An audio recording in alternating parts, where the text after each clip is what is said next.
नमो महभ्यो गुरुभ्यो ऋषिभ्यो नमः।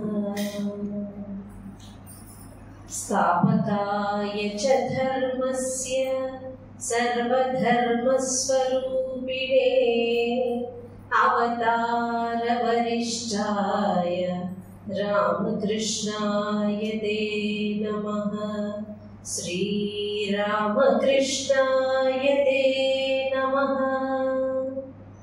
पवित्रं चरितं यस्य पवित्रं जीवनं तथा पवित्रता स्वरूपाय नमस्तस्यै नमो नमः। ॐ नमो भगवते रामकृष्णाय परमहंसाय नमः।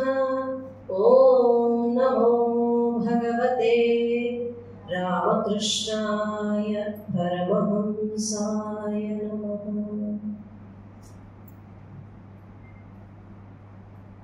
ఈరోజు అన్ని భజనలో బాలభక్తుల భజన చాలా బాగా ఆకట్టుకుంది, బాగా నేర్చుకుంది, బాగా పాడు. శ్రీరామకృష్ణ చరితామృతంలోకి ప్రవేశించే ముందు సంకల్పం యొక్క శక్తి అన్న అంశం మీద మాట్లాడుకుందాం.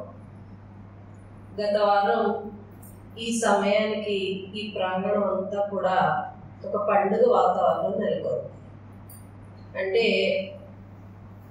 ఎంతో శ్రద్ధాశక్తులతో వచ్చినటువంటి భక్తులు ఒకవైపు, సర్వసంగ పరిత్యాగులై సన్యాసాశ్రమాన్ని స్వీకరించి వాళ్ళ యొక్క సాధనా చతుష్టయ సంపత్తితో ఎంతో తేజస్సు కలిగినటువంటి వర్చస్సుతో కాషాయాంబరదారులై వచ్చినటువంటి మాతాజీలు ఒకవైపు, ఎంతో ఉన్నతమైనటువంటి పదవులలో ఉండి కూడా అత్యంత వినయ విధేయతలతో ముఖ్య అతిథులుగా విచ్చేసినటువంటి డాక్టర్ ఉమ్మగారు గారి, కలెక్టర్ గారు గారి. అయితే ఈ ప్రాంగణంలో ఉన్న ప్రతి భక్తుల యొక్క హృదయాల్లో ఒకటే భావన, ఇంత ఉన్నతమైనటువంటి లక్ష్యంతో ప్రారంభించినటువంటి ఈ స్కూల్కి సంబంధించినటువంటి ప్రారంభోత్సవంలో మేము సైతం ఒక భాగస్వామ్యం పొందాము అనే తృప్తి నాకు కలిగింది, మీ అందరికీ కూడా కలిగిందని నేను అనుకుంటున్నాను. అదే మీ ముందు వ్యక్తం చేస్తాను. ఇది ఇక్కడి పరిస్థితి, మరి బయట అంటే ఊళ్ళో అటువంటి విలువలు చెప్పేటటువంటి స్కూల్లో పిల్లలు చేరుతున్నారంటే వాళ్ళు ఎంత అదృష్టవంతులు, అందులో సీటు పొందిన పిల్లలు ఎంత అదృష్టవంతులు, ఇన్నాళ్ళకు సరైన స్కూల్ వచ్చింది అని అందరిలో ఉన్నటువంటి ఒక అభిప్రాయం. దీనంతటికీ కూడా మూల కారణం ఎవరు, ఏమిటి? ఒక వ్యక్తి యొక్క సంకల్పం. సంకల్పం ఎప్పుడైనా సత్యమైంది, స్వచ్ఛమైంది అయితే గనక దానికి దైవశక్తి, దైవ బలం కూడా తోడయ్యి ఆ సంకల్పం కార్యాచరణలో ఉన్నప్పుడే విజయ సంకేతాన్ని పొందుతుంది. అదే మన నివేదిత విద్యాలయ ప్రారంభోత్సవం రోజు మనం చూస్తాం. సంకల్పానికి చాలా శక్తి ఉంటుంది. ఎందరో యోగులు, ఎందరో మహర్షుల యొక్క శక్తి ప్రభావం చేత భారతదేశం ఎప్పటికీ చెక్కు చెదరకుండా ఇలా ఉండడానికి కారణం మహర్షుల యొక్క, మహాత్ముల యొక్క సంకల్పం. అలాగే మనలో కూడా ఎటువంటి సంకల్పం ఉన్నప్పటికీ కూడా అది స్వచ్ఛమైనది, సత్యమైనది అయితే కనుక ఖచ్చితంగా దాని యొక్క ఫలితం అద్భుతంగా ఉంటుంది. అట్లాగే నాకు ఎప్పటి నుంచో నా స్థాయికి ఏవో నా చిన్న చిన్న ఆశయాలు, చిన్న చిన్న లక్ష్యాలు నాకంటూ ఉంటాయి, ఎప్పటి నుంచో ఉంటాయి. దానికి మూడొంతులో ఒకంతులో కొంత భాగం ఎంతో కొంత దేశానికి, ధర్మానికి చేస్తున్నాను. కానీ ఇంకా ఎక్కువ చెయ్యాలి అనే ఒక సంకల్పం, ఒక ఆశ లోపల ఉంది. అయితే ఎప్పుడైతే శివబాబు గారి యొక్క సంకల్పం అంత చక్కగా, అంత అద్భుతంగా రూపుదిద్దుకుందో అప్పుడు నాకు కూడా నాలో ఒక ఆశ చిగురించింది. నాకు కూడా ఆలస్యమైనప్పటికీ కూడా నా లక్ష్యం, నా ఆశయం కూడా అతి త్వరలో నెరవేరుతాయి అని నాకు ఒక ఆశ చిగురించింది అది చూసిన తర్వాత. అయితే సత్య సంకల్పం నెరవేరడానికి కొంత సమయం పడుతుంది. అదంత తేలికైంది కాదు. యుగాలు మారినా కూడా, ఆ యుగంలో అయినా ఇప్పుడైనా కూడా సత్యం జయించడానికి చాలా సమయం పడుతుంది. కౌరవులు పాండవులు తమ రాజ్యం పొందడానికి 13 ఏళ్ళు పట్టింది సామాన్యంగా. ఇప్పుడైనా అంతే. మనం అనుకుంటున్నాం మనం స్వతంత్రాన్ని పొందాము, 75 సంవత్సరాలు అయింది పొందామని మనం అనుకున్నాం. వాస్తవానికి ఒక ఎంత ఇప్పుడు పొందినట్టు లెక్క. ఇటువంటి పరిస్థితుల్లో నాకే అనిపించేది అనమాట, ఎంత చక్కని ప్రభుత్వం ఉంది, గవర్నమెంట్ స్కూల్స్ అన్ని బాగా చక్కగా డెవలప్ చేసి మంచి విలువైన విద్యని పిల్లలకు అందిస్తే, ఏదైతే వ్యాపార ధోరణితో ప్రారంభించిన స్కూల్స్ ఏదైతే ఉన్నాయో అవన్నీ వాటన్నిటికీ కూడా బుద్ధి రావాలి, చక్కగా బాగా గవర్నమెంట్ స్కూల్స్ని డెవలప్ చేయాలి అని లోపల మనసులో అనిపించింది. అసలు మనకి మొట్టమొదటిసారి ఇక్కడ శివవర్మ గారు అమెరికా వెళ్ళకముందు మనతో ఇక్కడ పంచుకున్నారు ఇలా నివేదిత విద్యాలయం ఓపెనింగ్ అని చెప్పి. అప్పుడు నాకు ఎంత సంతోషం కలిగిందో చెప్పలేను. ఎందుకంటే దేశానికి 2 రంగాలు చాలా అత్యవసరమే. ఒకటి విద్య, 2 వైద్యం. 2 చాలా అవసరం. విద్య వల్ల ఒక విద్యార్థి భవిష్యత్తే కాదు, దేశ భవిష్యత్తు కూడా ఆధారపడదు. ఏ పౌరుడైతే సరైన విద్యను, విలువలతో కూడిన విద్యను ఎవరైతే అభ్యసిస్తాడో మంచి పౌరుడుగా మారి దేశానికి సేవ చేసేటటువంటి అవకాశం ఉంటుంది. కాబట్టి విద్యార్థికే కాకుండా దేశానికి కూడా ఎంతో ఉపయోగం ఉంటుంది విద్య వల్ల. అటువంటి విద్య, అలాగే మనిషికి ఆరోగ్యం బాగుంటే ఏదైనా సాధించవచ్చు. హెల్త్ ఈజ్ వెల్త్ అన్నారు. అటువంటి ఆరోగ్యం ఏ డాక్టర్ల చేతిలో పెట్టినా ఎలాంటి పరిస్థితులు బయట ఉన్నాయో అందరికీ తెలుస్తుంది. గొప్ప వ్యాపార సంస్థలుగా మారిన విద్యా వైద్య రంగం గొప్ప వ్యాపార సంస్థలుగా మారిపోయాయి. కళ్ళ ముందు ఇటువంటి విద్యకు సంబంధించిన ఒక వ్యవస్థ ఇంత విలువలతో ప్రారంభించడం చూసి నాకైతే చాలా ఆనందం కలిగింది. అయితే కేవలం విద్యాలయం మాత్రమే కాదు, సమితి, వివేకానంద సేవా సమితి, ఇది కూడా బహుశా ప్రారంభించినప్పటికీ నుంచి ఇప్పటికీ ఇలా రూపుదిద్దుకోవడానికి మధ్యలో ఎంత జరిగి ఉంటుందో మనకు తెలియకపోవచ్చు, కానీ నిర్వాహకులకైతే వాళ్ళకి బాగా తెలుస్తుంది. అప్పటి నుంచి ఇప్పటికీ ఉన్న వాళ్ళు ఎవరైతే ఉన్నారో వాళ్ళకి ఇంకా బాగా తెలుస్తుంది. ఎందుకంటే ఈ యూత్ క్లబ్ రోడ్ అంటే బాగా లోపలికి, ఆల్మోస్ట్ మీకు ఆటో కూడా దొరకనటువంటి పరిస్థితి. అటువంటి పరిస్థితిలో భక్తులు అంతంత దూరం నుంచి మామూలుకి వస్తారా అనేది సంశయాత్మకం.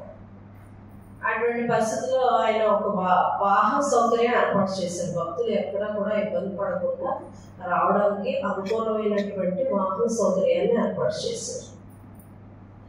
సరే, అది కూడా కాదు, ఇంకా విశాలమైన చక్కని ప్రాంగణం ఉండాలి అని చెప్పి ఇంత చక్కగా అద్భుతమైనటువంటి ఈ స్థలాన్ని ఏర్పరిచారు. ఇటువంటి సమితిని ఏర్పాటు చేశారు. సరే, ఊరికే భక్తులు అటు వచ్చి ఇటు వచ్చి తిరిగితే సరిపోతుందా? కాదు. ఒక సత్సంగం అంటే ఊరికే అలా వెళ్ళి ఇలా ఇంటికి వచ్చేస్తే సత్సంగం. మనం ఎక్కడికన్నా వెళ్ళామంటే లబ్ధి పొంది తీరవలసిందే. లబ్ధి అంటే లౌకికమైన లబ్ధి కాదు. ఒక పాటో, ఒక భజనో, ఒక శ్లోకమో, ఒక కథో, ఒక శాస్త్రమో, ఏదో ఒక లబ్ధి పొంది వెళ్ళాలి. అటువంటిది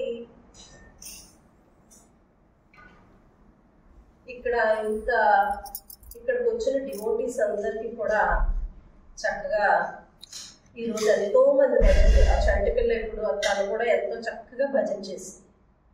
అలా చక్కటి భజనలు నేర్చుకునేటటువంటి అవకాశం మనకు కలిగింది. అలాగే చక్కగా కోలాటం, అలాగే మహాత్ములు కానీ, స్వామీజీలు కానీ, మాతాజీల ద్వారా కూడా మనం అనేకమైనటువంటి ఆధ్యాత్మిక విషయాలు తెలుసుకునేటటువంటి ఒక వాతావరణాన్ని చక్కగా ఆయన మనకి ఏర్పాటు చేశారు. మనం ఎంచుకునేటటువంటి సత్సంగం కానీ, మనం ఎంచుకునేటటువంటి గురువు కూడా మనకి చాలా అత్యవసరం. రామకృష్ణ పరమహంస చెప్తారన్నమాట, అయోగ్యుడైనటువంటి గురువు చేతిలో పడిన శిష్యుడి స్థితి గురించి ఆయన ఒక కథ చెప్తారు. అంటే గురువు ప్రాముఖ్యత ఎంత అవసరమో ఆ కథ ద్వారా మనకు తెలుస్తుంది.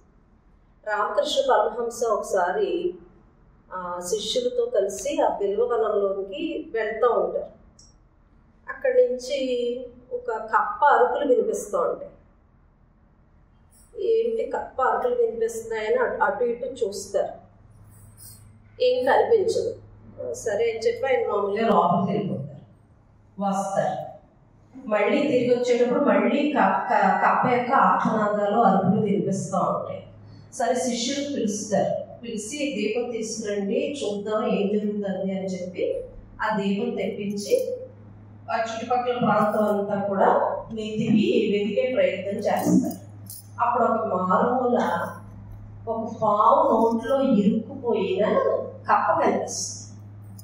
దాని ఆర్తనాదాలు అన్నమాట ఇంతకీ అరుపులు. అప్పుడు రామకృష్ణ పరమహంస మాట్లాడతారు, అయోగ్యుడైనటువంటి గురువు చేతిలో పడ్డటువంటి శిష్యుడి స్థితిలా ఉంది ఈ కప్ప పరిస్థితి అంటారు. ఎందుకంటే ఒకవేళ ఆ పాము కనుక త్రాచుకోవడం అయ్యి ఉంటే కనుక ఈ వాడి కప్ప చచ్చిపోవాలి, లేదు బురద పాము అయ్యి ఉంటే కనుక ఆ కప్ప తప్పించుకోవాలి. ఆ రెండు జరగాలి. అది చంపట్లా వదలట్లా, మధ్యలో పట్టి దాన్ని అలాగా ఏమీ చేయలేని నిస్సహాయ స్థితిలో దాన్ని అలా పాడేస్తుంది. సరి అయినటువంటి గురువుని ఆశ్రయించిన శిష్యుడి స్థితి కూడా అలా త్రిశంకు స్వర్గమే కూర్చుంది. అదే రామకృష్ణ పరమహంస ఆ కథ ద్వారా మనకు చెప్పినటువంటి నీతి. చెల్లమ్మ చెప్పొచ్చోలే బోర్డు సత్సంగా జరుగుతాయి బయట, దీనికి ఎవరో విశేషమా. కలియుగంలో మనం ప్రతిదీ కూడా ఎంతో జాగ్రత్త పడాలి. ఎందుకంటే శతకోటి జన్మ సుకృతై దినాలభ్యతే మానవ జన్మ అంటారు. చిట్ట చివరి జన్మ మనకి ఎందుకు వస్తుంది? మిగిలిన 84 కోట్ల జీవరాశుల్లో కూడా పరమాత్మను తెలుసుకునేటటువంటి అవకాశం ఉండదు కాబట్టి, మానవ జన్మకే అది సాధ్యం కాబట్టి, అది వచ్చినప్పుడు దాన్ని సద్వినియోగం చేసుకోవడంలో చాలా జాగరూకతతో ఉండాలి. గురువు ఎటువంటి వాడై ఉండాలి, మనం వెళ్ళేటటువంటి ఆధ్యాత్మిక వాతావరణం ఎటువంటిదై ఉండాలి అనే దాని అందుకు చాలా శ్రద్ధ వహించాల్సి ఉంటుంది. అయితే రామకృష్ణ పరమహంస గురు శిష్యుల విషయాలే కాక సాధనకు సంబంధించినటువంటి అనేక విషయాలు చక్కగా శిష్యులతో చాలా తేలికపాటి ఉపమానాలతో ఎలా చెప్పుకునేవారు అనేది మనం ఎప్పటికప్పుడు తెలుసుకుంటూనే ఉన్నాం. ముఖ్యంగా అసలు సాధకుడికి సాధన ఎందుకు చేయాలి, ఆధ్యాత్మిక సాధన దేనికి ఎందుకు చేయాలి, ఆధ్యాత్మిక సాధన ఏ సాధకుడైనా అంతఃకరణ శుద్ధి కోసం మాత్రమే. ఇప్పుడు మనకి ఒక ఇల్లు ఉంది, ఎప్పటికప్పుడు 2 నెలలకో దులుపుకుంటూ ఉంటాం, సర్దుకుంటూ ఉంటాం, వాకిళ్ళు కడుక్కుంటూ ఉంటాం. ఇంటికి సంబంధించినటువంటి అన్ని విషయాలు ఎలా చూసుకుంటున్నామో గృహోపకరణాల లోపల ప్రతి వస్తువుని అలాగే చూసుకుంటాం. అలాగే ఇంట్లో అత్యంత విలువైనటువంటి బంగారం కానీ, నగలు కానీ, లేదా డబ్బు కానీ, ఆస్తులకు సంబంధించిన కాగితాలు కానీ, వాటిని ప్రత్యేకించి ఒక బీరువా లాంటి దాంట్లోనో ఎందులోనో పెట్టి దాన్ని ప్రత్యేకంగా ఎప్పటికప్పుడు జాగ్రత్తగా చూసుకుంటూ ఉంటాం. అలాగే ఈ శరీరం అనేటటువంటి ఇంట్లో కూడా అత్యంత విలువైనటువంటి లోపల కొన్ని ఉంటాయి, ఇంద్రియాలు. అవి జాగ్రత్తగా వాడుకుంటే ఇబ్బంది లేదు. వాటిని నిర్లక్ష్యం చేసినా, పట్టించుకోకపోయినా, గమనించుకోకపోయినా వాటి యొక్క ప్రభావం మళ్ళీ మన మీద పడుతుంది. ఎప్పటికప్పుడు మనలో ఉన్నటువంటి హర్షక వర్గాలని గమనించుకుంటూ ఉండాలి. అలాగే రామకృష్ణ పరమహంస అలా ప్రతి విషయాన్ని, ఆయన కామని కాంచనాల్ని ఎలా నిర్మూలించుకున్నారు, ఆయన అహంకారం వచ్చినప్పుడు ఆయన ఎలా గమనించుకునేవారు, దాన్ని ఎలా తొలగించుకునేవారు అనేది ఇదివరకు ముందు మనం చెప్పుకున్నాం. అప్పుడు యామిని అందనమాట, నిజంగా అహంకారం అనేది మీరు చెప్పినట్టు గుర్తించడం చాలా కష్టం, మనకి ఎలా వస్తుందో మనకు తెలియదు కదా, అప్పుడు దాన్ని ఎలా నిర్మూలన చేస్తాం. అసలు అహంకారమే కాదు, హరిషడ్ వర్గాల్లో ఏ ఒక్కదాన్ని కూడా పట్టుకోవడం వచ్చింది అని మనం గమనించడం అసాధ్యం. దానినే కృష్ణుడు మాయ అని. ఇదే మాయ. గుర్తించలేకపోవడం. తెలిస్తే ఇంకేముంది, చక్కగా సరిదిద్దుకునే ప్రయత్నం చేస్తాం. కానీ అవి చాలా మాయా రూపకంగా వస్తాయి అన్నమాట. చాలా తేలిగ్గా వస్తాయి. ఊరికే అహంకారం ఎలా కలుగుతుందో మనకే తెలియదు. దానికి రామకృష్ణ పరమహంస ఒక చెప్తారు. ఒక కోటీశ్వరుడు ఉంటాడు. అయితే ఆ కోటీశ్వరుడు అతని దగ్గర ఒక నౌకరు ఉంటాడు. అతని నౌకరు మీద చాలా నమ్మకం. అలాగే అతనికి ఒక పెద్ద భవంతుడు. అయితే ఒక రోజు నౌకర్ని పిలిచి చెప్తాడు, నేను అనుకోకుండా ఊరు వెళ్తున్నాను, మా అబ్బాయి దగ్గరికి వెళ్తున్నాను వ్యాపార నిమిత్తం, వాడికి ఏదో సహాయం చేయడానికి. ఒక 6 నెలల పాటు తిరిగి రాను, 6 నెలల తర్వాత వస్తాను. అప్పుడు దాకా ఈ భవంతికి నేను తాళం వేయదలుచుకోలేదు, నువ్వు చక్కగా వాడుకో, నీకు ఏం కావస్తే చక్కగా వాడుకో. నీకు పడుకోవాలనుకున్నావా చక్కగా బెడ్రూమ్లోకి వెళ్ళి పడుకో, మంచం లేదా ఇబ్బంది ఏం లేదు. నువ్వు తినాలనుకున్నావా డైనింగ్ టేబుల్ దగ్గరికి చక్కగా తినే ఇబ్బంది లేదు. నీకు ఏదైనా తినాలనిపించిందంటే మన పరివాళ్ళంతా ఉన్నారు, నీకు కావాల్సింది వండించుకో తిను. నీ చుట్టాలు వచ్చారా వాళ్ళు పడుకోమని చక్కగా నీకు ఏది కావాల్సితే అది వాడుకో. కానీ ఇదంతా నాది అన్న సంగతి మర్చిపోకు సుమా. నీకు ఏది కావాలంటే అది వాడుకో. నేను వచ్చే వరకు నాది నీదనుకుని వాడుకో. కానీ ఎప్పటికైనా ఇది నాదన్న సంగతి గుర్తుంచుకో. అలాగే ముఖ్యంగా నీకు చాలా ఖచ్చితంగా ఒక విషయం చెప్తున్నాను. మన వెనక పెరట్లో ఒక కొలను ఉంది. ఆ కొలంలో నేను చాలా రకరకాల చేపలు ఎక్కడెక్కడి నుంచో ఇష్టపడి తెచ్చుకుని ఎంతో శ్రద్ధగా పెంచుకుంటున్నాను. వాటి జోలికి వెళ్ళడానికి వీల్లేదు. నువ్వు ఇంట్లో ఏది ఎలా వాడుకుంటావో నీ ఎలా ఉన్నా నాకు అభ్యంతరం లేదు. ఆ చేపల జోలికి వెళ్ళడానికి వీల్లేదు. నేను లేను కదా అని వలయ్యడం కానీ, ఆ చేపల్ని పట్టడం కానీ, వాటిని తినడం కానీ చేసావా ఊరుకునేది లేదని చెప్తాను. సరే అలాగే ఇంకేముంది, వెళ్ళిపోతాడే. ఇప్పుడు ఎక్కడ వస్తాడు, 6 నెలల తర్వాత వస్తాడు, రాజ్యం మందే అనుకున్నాడు పనులు. ఇంకా అక్కడి నుంచి ఇంకా సంతోషంగా మా పట్టు పనుల మీద పడుకోవడం, డైనింగ్ టేబుల్ మీద తినడం. ఇంకా చక్కగా వాడే ఒక పెద్ద నౌకరు, మిగిలిన నౌకర్లు అందరూ తన కింద నౌకర్లుగా భావించి ఇంకా మొత్తం అతని రాజ్యంగా భావించి ఇంకా చాలా భోగాలతో మంచి విలాసంగా గడుపుతూ ఉంటాడు. ఇంకా భోగం ఎక్కువైపోయి కొంచెం అతనికి బోరు పడదు. ఎంతసేపు ఇంట్లో ఎంతసేపు ఉంటామో కాసేపులా మార్నింగ్ వాక్ నడుచుకుంటా వెళ్దాం అని చెప్పి బయటికి వెళ్తాడు. అప్పటికే చుట్టుపక్కల వాళ్ళకి అనుమానం వస్తుంది, ఇంట్లో వీడు ఎత్తుని అనుభవిస్తున్నాడు, కొత్త యజమాని ఎవరు ఎంత వీడి బ్యాగ్ మొత్తం రాసి చెప్పాడు ఏంటి అని అనుమానం వస్తుంది. కానీ అడుగుదామా అనుకుంటారు. ఏంట్రా ఏంటి ఇలా అనుభవిస్తున్నాను డైరెక్ట్గా అడగలేరు కాబట్టి మొహమాట పడి ఇదంతా ఎవరిదండి అని అడుగుతారు. అప్పుడు దాకా ఏ ఫీలింగ్ ఉండదో అప్పుడు మొదలవుతుంది అనమాట.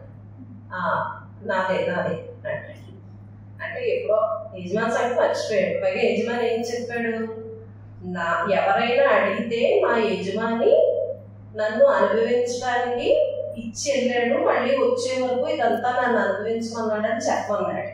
మర్చిపోయాడు, అసలు తొలిసి పట్టించుకోవాలి. నాదే నాదే అంట మొదలుపెట్టాడు. సరే మళ్ళీ వారం గడిచి రోజు బయట తిరగడం మొదలెట్టాడు. ఆ మొక్కడు 10 మంది అయ్యారు. 10 మందికి ఎవరైతే అడిగినా ఇది నాదే ఇది నాదే ఇది నాదే ఇది నాదే మొదలు పెట్టాడు. 10 మంది 100 మంది 1000 మంది ఊరు వాడ ఇంకా అంతా మొత్తం తందే అన్నట్టు చెప్పుకోవడం మొదలుపెట్టాడు. ఈ భోగాల్లో పడిపోయి సమయం మర్చిపోయాడు. 6 నెలలు ఉత్తినే గడిచిపోయి. సరే మళ్ళీ ఎవరో దారిలో వెళ్తూ ఉంటే అక్కడి నుంచి పిలిచి, ఏమయ్యా మీ పెరట్లో కొలను ఉంది కదండి, పర్లేదు రకరకాల చేపలు ఎంత బాగుంటాయి, మీరు ఎప్పుడైనా కొనుక్కుంటారంటారా అన్నాడు. అడిగితే ఎందుకుంటున్నాం, మేము కొనుక్కుంటాం. బాగుంటాయి అంటారా, చాలా రుచిగా ఉంటాయి, శ్రద్ధగా పెంచుతారు కదా అంటే చాలా అద్భుతంగా ఉంటాయి. కానీ మేము ఎవరికి ఇవ్వం, మేమే వండుకుని తింటాం, మేము ఎవరికి పెట్టాం, అది మాత్రం నిషిద్ధం. మాకు ఆ నియమం ఉంది మా కుటుంబంలో. ఆ చేపలు ఎవరికి ఇవ్వం, మేమే తింటాం. అప్పుడు దాకా చేప మీద దృష్టి లేదు. వైట్ టచ్ అడిగేటప్పటికి దాని మీద శ్రద్ధ లేదు. ఆ యజమాని వస్తే మాత్రం అలా చూసుకుంటాడేంటి, చేపలు ఎన్నో పుడతాయి, ఎన్నో చేస్తాయి. 4 చేపలు చచ్చిపోయినాయి, నన్ను అని చూద్దాం, ఏముంది దాన్ని, ఏముంది ఆయన ఎవరు ఎక్కడతాడే ఏంటి, చెరువులో చెయ్యండి, ఏం కాదు కదా, పర్వాలేదు, గేల వేసి 4 చేపలు తీసి వాళ్ళు ఉండేద్దాం అనుకుంటారు. సరే అని గేలం వేస్తారు. వెయ్యగానే 6 నెలల సమయం గడిచింది. యజమాని ఖచ్చితంగా సమయం అన్న టైంకి వచ్చేస్తాడు. వచ్చేసే ఏం చేస్తాం, ఏం లేదండి. వెంటనే నౌకర్లందరినీ పిలుస్తాడు. ఆ నౌకర్లు ఎవరి నౌకర్లు, వాస్తవానికి యజమాని నౌకర్లు. ఏదో ఈ కొంతకాలం ఇతను నటించినంత మాత్రం ఇతను నౌకర్లు అవ్వరు కదా. ఎవరైతే అసలైన యజమాని వచ్చాడో ఆ యజమాని మళ్ళీ నౌకర్లంతా కట్టుబడి ఉంటారు కదా. పిలిచి వీడిని జుట్టు పట్టుకుని ఇచ్చి బయటికి గెంటే, వస్తా ట్రక్ పెట్టి తెచ్చుకున్నాడు కదా ఇనపెట్టి, ఆ ఇనపెట్టి కూడా వీడికి ఇవ్వకండి, ఉన్న పడగా బయటికి గెంటే కట్టుబాట్లతో. వెంటనే బయటికి గెంటేస్తాడు. రామకృష్ణ పరమహంస అంటారు అనమాట. ఆ కథలో ఉన్నటువంటి సారాంశాన్ని చెప్తా. నువ్వు ఒక ఇల్లు కట్టుకుందామని అనుకుంటావు. ఆ ఇంటి యొక్క స్థలం మట్టి. ఆ మట్టి నువ్వు సృష్టించావా? లేదు, అది ఈశ్వర సృష్టి. పంచభూతాల్లో ఒకటైనటువంటి పృథ్వీ తత్వం. సరే, సిమెంట్ గోడ కట్టుకున్నావు నీ ఇంటి భవనానికి, అది తడపడానికి నీరు కావాలి కదా. ఆ నీరు ఏమన్నా నువ్వు సృష్టించావా? కాదు, అది కూడా ఈశ్వర సృష్టి. మరి ఆ తడిచిన గోడ ఆరాలంటే గాలి కావాలి. ఆ గాలి నువ్వు సృష్టించావా? కాదు, అది కూడా ఈశ్వర సృష్టి. మరి నువ్వు ఇంట్లో వేసుకున్నావు కదా మార్పులు, చలువరాయి నుంచి వచ్చేటటువంటి చల్లదనం నువ్వు సృష్టించావా? లేదు, అది కూడా ఈశ్వర సృష్టి. ఇవన్నీ నీకు ఈశ్వరుడు అనుభవించమని అనుగ్రహిస్తే నీకు వచ్చినాయి. కానీ నువ్వేమంటావు, ఇది నాది, ఇది నాది, ఇది నాది, ఇది నాది, ఇది నాది అనే భావంలో నువ్వు. మరి చేపలు వాటిని అవి రక్షించుకోలేవు. ఆ చెరువుని ఆధారం చేసుకుని, చెరువును నమ్ముకుని ఆ చెరువులో ఉంటున్నాయి చేపలు. కాబట్టి ఆ చెరువులో చేపల జోలికి వెళ్ళొద్దని చెప్పాడు. అలాగే పరమేశ్వరుడు భగవద్భక్తుల జోలికి వెళ్ళొద్దు అని అంటాడు. ఒకవేళ భగవద్భక్తుల జోలికి వెళితే కనుక అక్కడ చేప పట్టకుండానే యజమాని ఏ రకంగా అతనికి సరైన శిక్ష విధించాడో భగవద్భక్తుల జోలికి పొరపాటును కూడా పరమాత్మ ఉపేక్షించడు. దానికి ఉదాహరణ మీరు ప్రహ్లాదుడు తీసుకోవచ్చు. ఎన్నిసార్లు హిరణ్యకశిపుడు సొంత కొడుకుని చంపడానికి ఎన్ని చెయ్యని ప్రయత్నం ఉండదు, కానీ ఏమైనా చేయగలిగాడా? ఏమీ చేయలేకపోయాడు. పైగా అతనే అదే విష్ణుమూర్తి చేతిలో మరణిస్తాడు. ఇది దీని సారాంశం. ఇప్పుడు చెప్పండి, మీరు ఐశ్వర్యాన్ని ఎలా అనుభవిస్తారు మీరు చెప్పండి అని శిష్యులు అడుగుతారు. ఐశ్వర్యాన్ని ఎలా అనుభవించాలి అంటే, ఈశ్వరుడి యొక్క అనుగ్రహంతో నాకు ఈ ఐశ్వర్యం వచ్చింది. కానీ అలా అనాలి అంటే ఒక సాధకుడు ఏదో విచారణ చేసుకుంటాడు. పండితుడు అంటే జ్ఞానం ఉంటుంది కాబట్టి భావన చేసుకుంటాడు. కానీ అహంకారం ఏమన్నా ఒకళ్ళ బంధువు కాదుగా. పండిత మామూలందరికీ, సమస్త మానవ కోటికి అందరికీ అది ఎవరికి ఇస్తే ఎవరు తలుచుకుంటే అక్కడ ప్రత్యక్షం అయిపోయింది. మరి దాని బారి నుంచి మామూలుడు ఎలా తప్పించుకుంటాడు? కాబట్టి మన పెద్దలు ఏం చేశారంటే చక్కని సంస్కృతి సంప్రదాయాల ద్వారా అలవాటు చేశారు. ఒక పంట పండింది అంటే ఆ చేను పూజ చేస్తారు. భగవంతుడు ఇచ్చిన అనుగ్రహం ఈ పంట. బిడ్డ పుట్టింది, లేక ఒక బిడ్డ పుట్టింది, అమ్మవారి దైవల ఆడబిడ్డ పుట్టిందండి అని చెప్పుకుంటారు. అలా ఏదైనా శుభం జరిగినా, ఏదైనా మంచి జరిగినా భగవంతుడి అనుగ్రహం వల్ల జరిగింది అనేటటువంటి అలవాటు మనకి ముందు నుంచి చేసేసారు. నేనుండే నాను, నేను వంట చేశాను అనే భావన మనకు రాకూడదని ఏం చేశారు?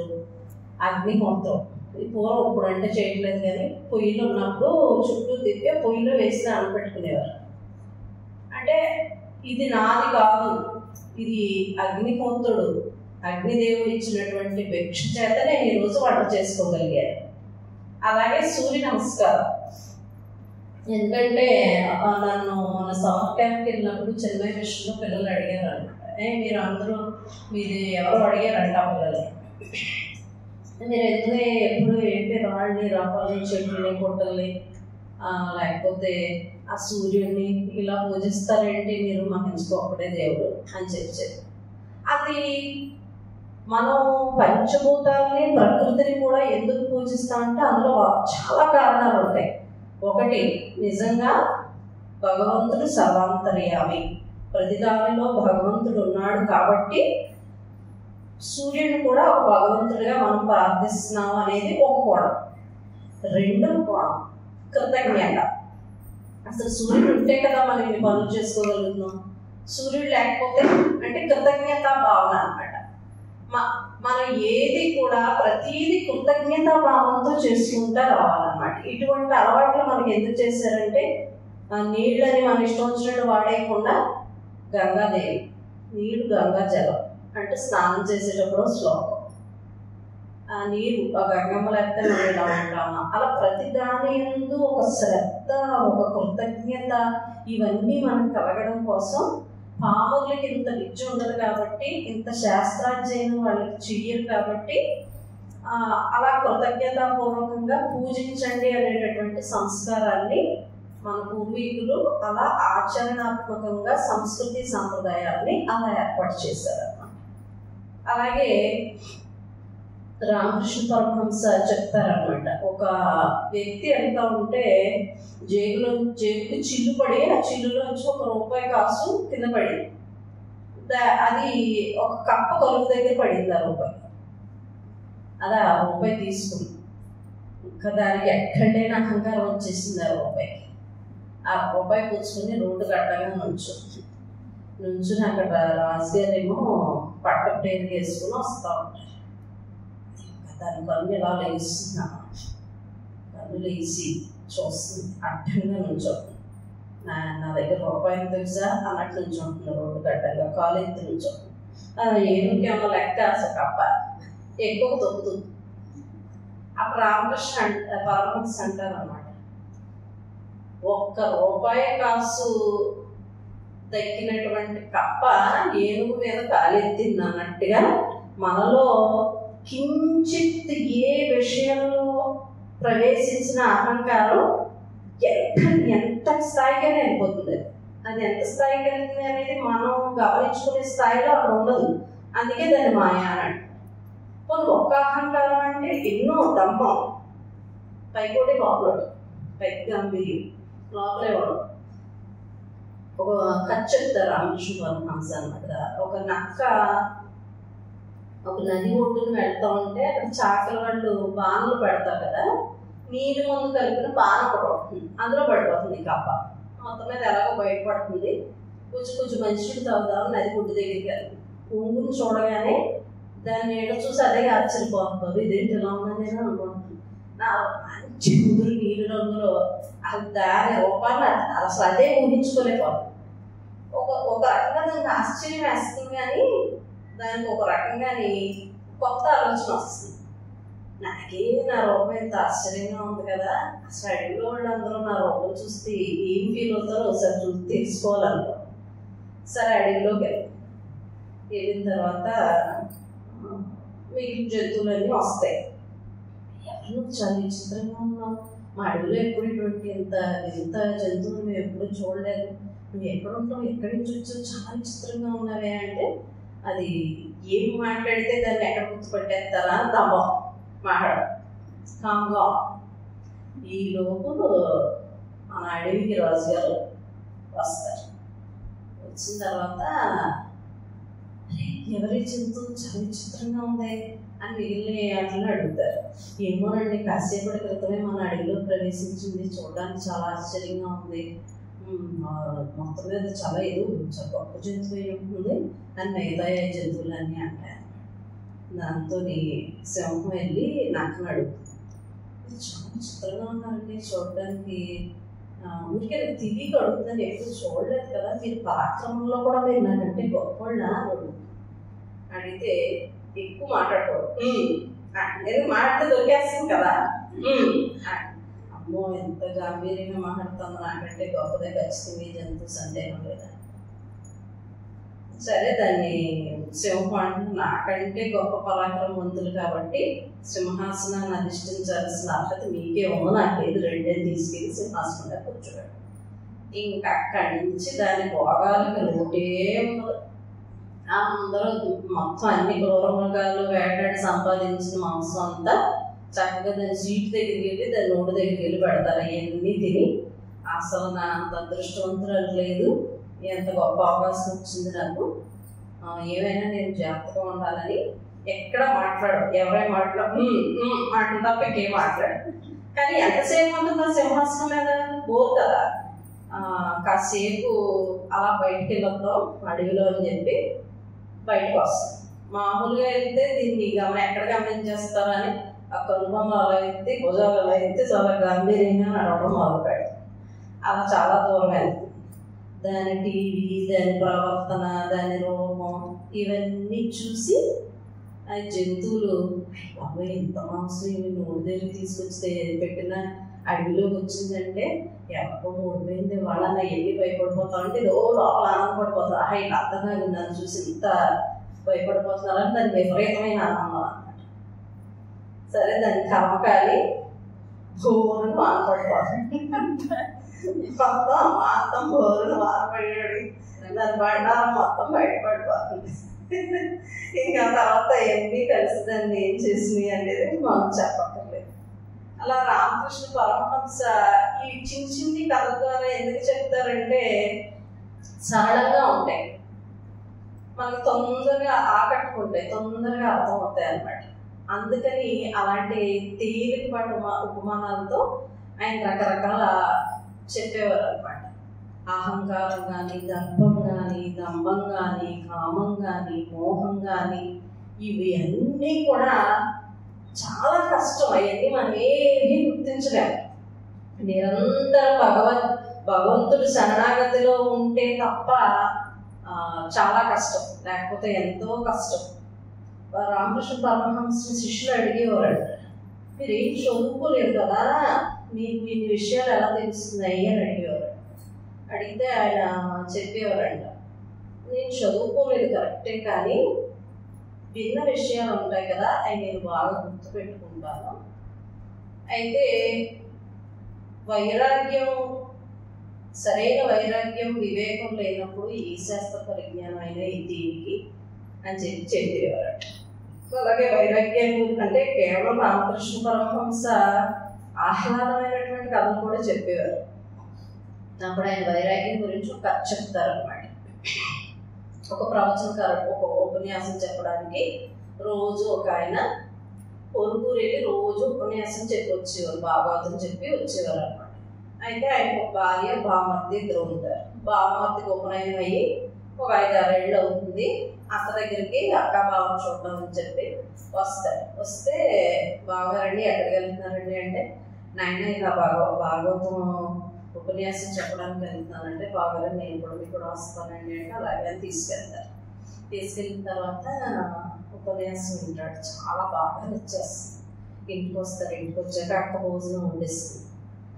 అక్క అసలు ఈ అన్నం ఏంటి, కూర ఏంటి, అసలు అంతా సంచిలేనా, అసలు బావగారు ఉపన్యాసం చెప్తున్నారు, అసలు చాలా అద్భుతంగా ఉంటుంది అక్క అంటే ఆవిడ కొంచెం కంగారు పడి రాత్రికి పడుకునేటప్పుడు భర్త దగ్గరికి వెళ్ళి, ఏమండి మా ఊడికి ఏమో పెళ్ళి అవ్వలేదు, వాడు నమ్మచారు, ఈ జీవితం ఏంటి, పరమాత్మ ఏంటి, ప్రపంచం ఏంటి అంటున్నాడు, నాకు భయం వేస్తుంది.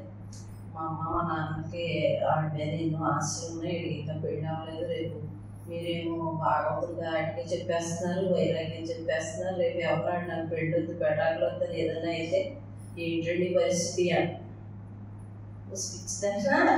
నిజంగా వైరాగ్యం పొందినోడు ఉన్న పడంగా వెళ్ళిపోతాడు, ఉండడు ఇలాగా ఇంకా నోటితో కబుర్లు చెప్తున్నాడు, నోటితో చెప్తున్నాడు అంటే వాళ్ళు ఇంకా వ్యామోహం పోలేదు కాబట్టి ఏం భయపడక్కర్లేదు, నీ గమనం శుభ్రంగా ఉన్నాడు, ఏం కంగారు పడకని చెప్తారు.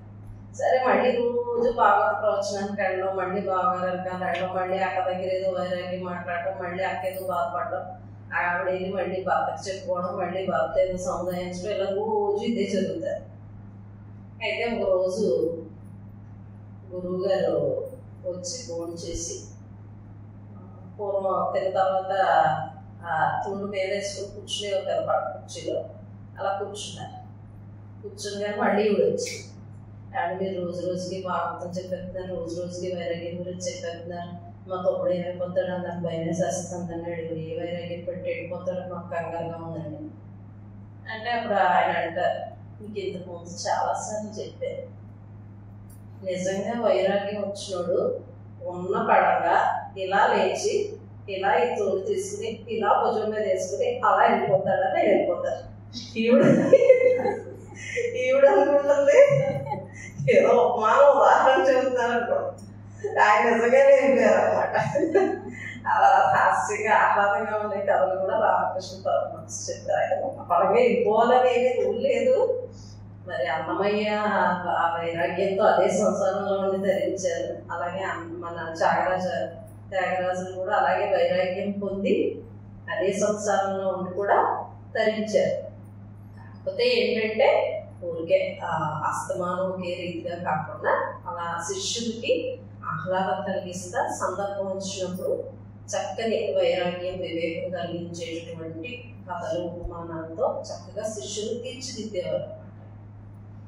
అయితే ఆయనకి అనవసరపు ఖర్చులు, హంగు, ఆర్పాటం ఇవన్నీ కూడా ఆయన నచ్చేగారు.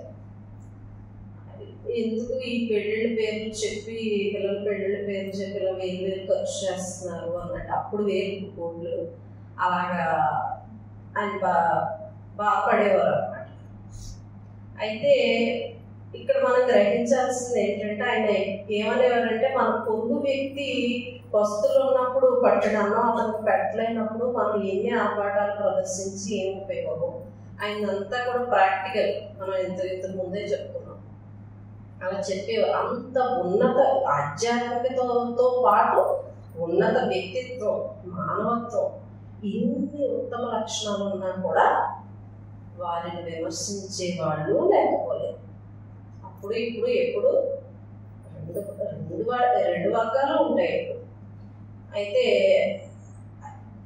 ఆ పరిస్థితులు కూడా ఆయన చక్కగా అనుకూలంగా మార్చుకునేవారు. మళ్ళీ శివనాథ్ అని చెప్పి ఒక వ్యక్తి ఉండేవాడు అన్నమాట. ఆయన నేరుగా వచ్చి రామకృష్ణ పరమహంసని మీరు చెప్పేటటువంటి భక్తి కానీ, ఆ సమాధి స్థితి కానీ, ఆ ఉన్మాదం కానీ ఇదంతా మూర్ఖత్వం అని చెప్పి అనేవాడు.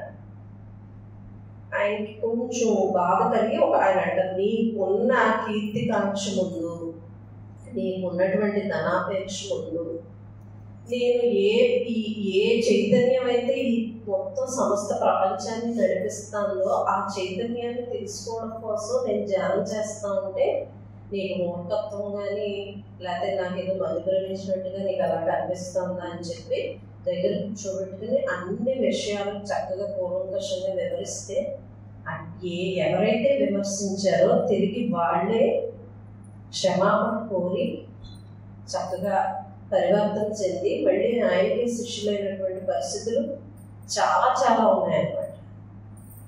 అలాగే రామకృష్ణ పరమహంసకి 2 రకాల శిష్యులు ఉండేవారు. ఒకరు గృహస్థాశ్రమానికి సంబంధించిన శిష్యులు ఉండేవారు, ఇంకో పక్క సన్యాసాశ్రమానికి సంబంధించిన శిష్యులు కూడా ఉండేవారు అన్నమాట.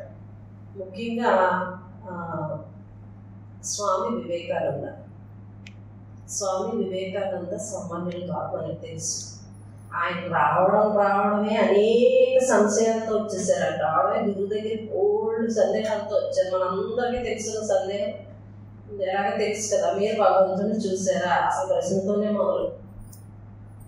అటువంటి అన్ని సంశయాలతో వచ్చినటువంటి నరేంద్రుణ్ణి వివేకాన్ని కలిగించి వివేకానందుడిగా మలిచి స్వామి వివేకానందగా ప్రపంచం మొత్తం పాశ్చాత్యులు సైతం ఆయన్ని ద హిందూ సైక్లోన్ అని పొగిడేవారంట.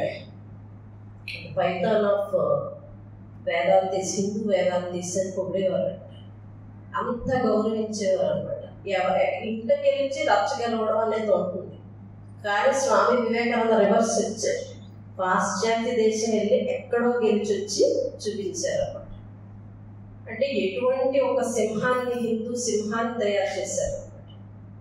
ఆ కాలంలో హిందుత్వానికి కానీ భారతదేశానికి కానీ, అంటే బ్రిటిషర్స్ టైం కదా అది, చాలా చులకన భావన ఉంది. వాళ్ళకి సరే ఉంది, మనకు కూడా అమ్మో మన నిజమే, మనం కూడా చాలా బలహీన, ఇంగ్లీష్ చాలా గొప్పడు అనే ఫీలింగ్ మనకు కలిగేలా చేసినటువంటి రోజులు. అటువంటి రోజుల్లో స్వామి వివేకానందని ఆ రకంగా తయారు చేసి ప్రపంచం మీదకి వదిలేరు.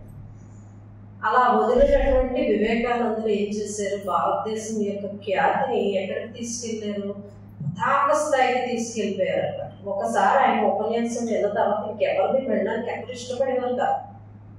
ది బెస్ట్ అల్టిమేట్ స్పీచ్, ఇంకా నార్మల్ స్పీచ్ ఇంకేమంటారు. అటువంటి గొప్ప గొప్ప శిష్యులను తయారు చేసినటువంటి రామకృష్ణ పరమహంస గురించి, వివేకానంద గురించి కానీ, శారదామాత గురించి కానీ ఎంత చెప్పుకున్నా తక్కువే. అలాగే ఎప్పుడో అవకాశం ఉన్నప్పుడు నివేదిత సిస్టర్ నివేదిత గురించి కూడా తెలుసుకునే ప్రయత్నం చేద్దాం. సర్వం శ్రీ రామకృష్ణ చరణారవిందార్పణమస్తు. స్వస్తి.